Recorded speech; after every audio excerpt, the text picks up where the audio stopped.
各位朋友，大家好。现在大家都非常关心一个问题：停火，俄乌战争的停火问题到底怎么解决？因为从现在整个的形势看来美国川普也讲停火，乌克兰也讲停火，整个北约、欧洲都讲停火，为什么俄罗斯不支持停火呢？大家都知道，俄罗斯它已经不是共产主义了。虽然说呢，在西方并不承认俄罗斯是完全的自由民主国家，但是民意在俄罗斯的整个国家政治体制当中还起到主导作用。毕竟它的政权是民选政权，毕竟民主大选在俄罗斯起主要作用。那老百姓难道真的不怕死吗？哪有不怕死的人呢？我们都知道，现在没有人不知道，每次战争，每次这些事情牺牲的都是韭菜，都是老百姓，最后得到利益的是上层达官显贵。那为什么老百姓还支持俄罗斯政府不停火呢？这到底是什么原因呢？今天我就跟大家讲一下这个事情，从我自己在俄罗斯生活30来年对俄罗斯国家民族的理解，从自己的角度去分析出来给大家听一听。说老百姓不怕死那真的是假。如果说俄罗斯人不懂得战争的残酷，我觉得这个还不切合实际。因为就从不久前的我们看到俄罗斯庆祝2战胜利日的时候，那有多少老百姓走上街头去庆祝？而且大家都知道看到一个叫不死军团，这个不死军团呢是俄罗斯独有的。它是什么组成的呢？就是说现在的俄罗斯人，因为在2战大战俄罗斯几乎死了10%的人口。那也就是说每一个家庭几乎都有人在这次战争当中死亡。那死亡人数和受伤人数总的加起来，几乎就是每个家庭当中都有人切身的受到这场战争的残酷的后果。那说俄罗斯人不懂战争的残酷，我觉得这不是一个切合实际的说法。那老百姓既然懂得战争的残酷，那为什么还会支持呢？是上层的原因吗？我想也不是。毕竟在不久之前，好像我们都已经淡忘了，俄罗斯经历了一次真正的武装政变倒戈。那个时候的瓦格纳几乎就差几百公里就到达莫斯科了。这个瓦格纳倒戈的时候它主要的问题出在什么呢？就是对俄罗斯军界高层的不满。那到今天为止，这个问题解决了吗？也没有彻底解决。只是我们知道，原来的武装部部长古绍武现在已经换了职位了，而且他的第1副手也已经被抓进监狱了，作为贪污。但是这只是冰山一角，整个俄罗斯的军队高层的问题还没有解决。那也就是说，这个危机还是存在的。那这个危机本身对普京来讲是设身处地的人身安全的危机。那从这个角度来讲，普京难道不怕吗？从国际社会角度来讲，俄罗斯实际上是跟北约35个国家开战，35个国家而且对俄罗斯的制裁将近2万多条。这是第2次世界大战以后有史以来最残酷的、最多的这种经济的封锁，并且是一个群殴形式的。因为今天整个经济是由美国、欧洲主导的这么一个世界大村庄的一个经济体系。整个经济体系是人家现在这个高层以他们为高层为主导的主体的这么一个经济体系。那这些人上层联合起来群殴俄罗斯2万多条这个制裁，难道俄罗斯不怕吗？已经3年过去了，难道俄罗斯是跟外星人做生意，脱离这个地球的体系了吗？种种这些原因罗列到一起，让我们实在想不通，到底是俄罗斯为什么至今还不想停火？那么我就用我在俄罗斯生活30多年的这种经历，对俄罗斯这个国家民族的观察，把我的想法跟大家分享出来，您听一听，是不是有一定的道理？其实在我看来我总结了简单的一条，总的来讲呢，就是俄罗斯的民族意识认知和其他国家民族不同，而且俄罗斯人自我认知是群体信仰意识认知。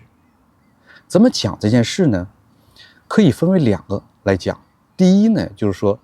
俄罗斯人认为他不是一个独立的自我，每一个俄罗斯人认为自己不是一个独立的自我，因为他是一个文化的承传，它是一个家族的承传。从第二次世界大战呢，我们就看到这个庆祝当中呢，有这个不死军团，几乎有多少人，每一个家庭他都有人牺牲。那现在我们算一下，80年过去了，那也就是说爷爷、太爷爷那一辈的人，也就是说现在在每个俄罗斯人身上啊，他觉得自己的活的历史和自己的生命，不是简简单单自己一个人的生命，是几代人、3代人、4代人的生命。这3代人、4代人的生命所积累的荣誉，所积累的精神，他是一个中间的承传者，而且他要承传下去，而且要保护下去。所以说在他眼里，爷爷能做到的他也应该能做，他也必要去做。爷爷留给他的东西他要保护下来，而且他有必要也传给自己的子子孙孙。所以说从这个角度来讲，今天对俄罗斯人来讲呢，继承这个精神，把一个繁荣强大的自由的国家留给自己的子孙更重要。当然呢，谁想自己去死？但是俄罗斯非常明白，如果这场战争危机根本问题不解决，简简单单停火是能留下自己的生命，但是将来有可能过10年、20年，有可能不到10年、20年，就会由他们的子孙重新拿起武器，重新走上战场，继续去牺牲，而且那个时候啊，牺牲可能会更惨烈，这是他的一种认知。而且呢，在俄罗斯来讲，俄罗斯宗教信仰价值是非常非常崇高的，而且在俄罗斯民族当中呢，这个普遍性是非常大。第一次世界大战呢，其实俄罗斯完全没有必要去参与第一次世界大战。参加第一次世界大战，当时沙皇受到整个的贵族高层非常非常大的阻碍。沙皇给出的理由为什么要参战，就是说在东正教当中，他的姊妹们、兄弟姐妹们在东欧受到了战火的迫害，所以说从这个角度，俄罗斯要参战。所以说在俄罗斯人当中呢，不光是自己国家意识、民族意识，而且从宗教角度来讲，也是他一个参战牺牲的理由。那从这个角度来讲，当第二次世界大战是苏联共产党作为主体参战，今天他们非常高兴的是走回了自己俄罗斯民族几百年、上千年的历史，和沙皇时代连接起来了，抛弃共产党这段时间的历史。那么宗教的重要性自然而然对他们来讲也是非常非常的重要。尤其今天在乌克兰，东正教教徒受到迫害，并且呢教堂被拆毁，牧师呢被入狱，而且完全不允许东正教的教徒甚至俄罗斯最大的复活节当中呢，不允许去教堂。而且他们还看到，由于俄罗斯本土在欧美文化侵入的这种亵渎神灵的文化碾压之下，俄罗斯本土的宗教信仰受到严重的打击，甚至被推到毁灭的边缘。因为年轻一代完全已经被这些外来侵蚀的思想所占有，已经没有民族感，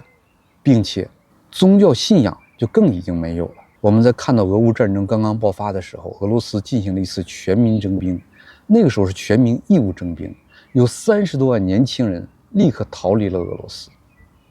30多万年轻人，这是在俄罗斯整个年轻人当中的精英。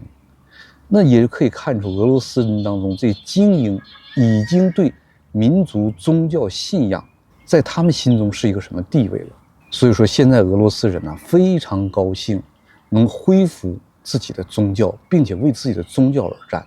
这里有一段小视频，是在冬天的时候，俄罗斯士兵上战场冲锋队之前呢去祈祷。冲锋队每一次冲锋，将近有50%的人，甚至更高的人数比例都不能活着回来。但是他们每一次冲锋之前都会组织这样祈祷，认为他们这次冲锋哪怕牺牲也是走向神的世界。这足以代表俄罗斯人在战场上他们的真正心态，他们的精神支柱在什么地方。这也是一个他们不想停下这个战争的主要原因。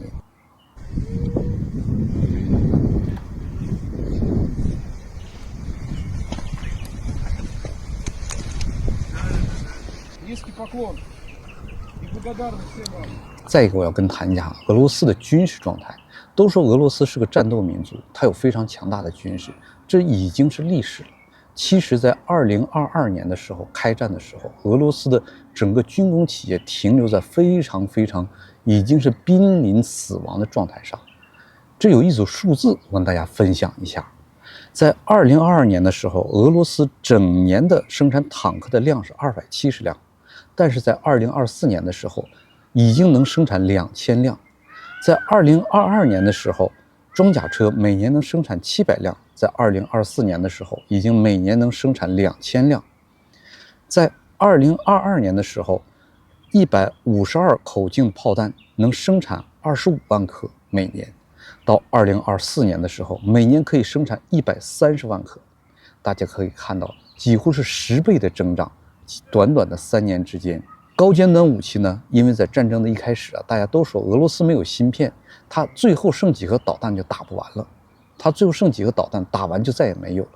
那高尖端武器呢，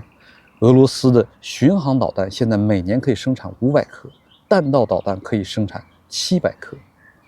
俄罗斯的军工现在不仅仅可以供自己战争使用，而且还可以出口。在前面我做一个短视频已经跟大家说过了，俄罗斯在今年的明斯克武器展上接了70亿美金的订单，60亿是出口，而且俄罗斯现在是全世界前5名武器出口国家之一。也就是说，这短短的3年的战争到今天，俄罗斯由一个濒临军工企业苟延残喘的这么一个状态，现在已经恢复到了不但能够坚持这么一场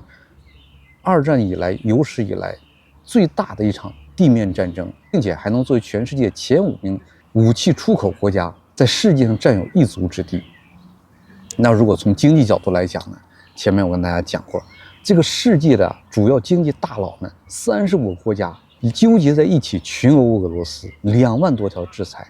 那这组经济数字我觉得就更说明问题了。2022年在开战的时候，俄罗斯 GDP 负减少每年1.2%，